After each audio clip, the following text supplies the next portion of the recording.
So thrilled that you called in. What question can I help you with?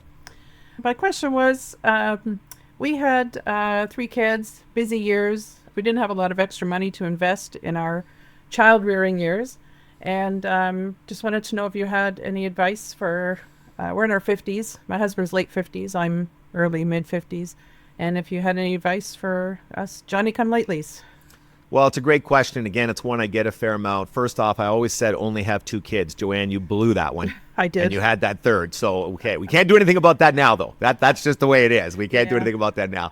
So, I mean, I'm going to give you a hard to hear answer in some ways. Time is your greatest asset when it comes to financial planning, saving, et cetera, because it lets you take advantage of the most powerful concept out there, compounding.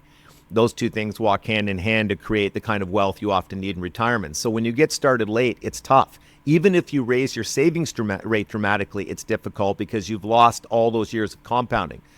Probably the most important thing I have to drive home, and it's not often well received by people on the other end of the line, is you probably have to work longer.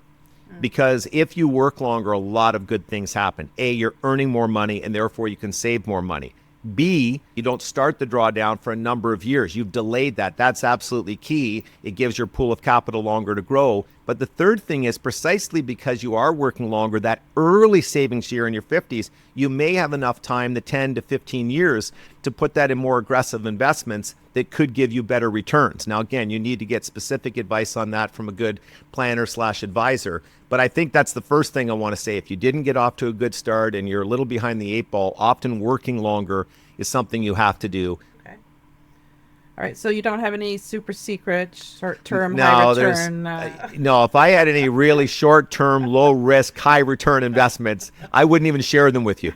I would keep them for myself because I wouldn't want to spoil them by having everybody rush into them. No, unfortunately, there are no magical answers. There really aren't. Again, No, I going know. back to talking about working a little bit longer, the other thing I've seen some very prudent people do is they get accustomed during those years of working to cutting back their expenses a bit.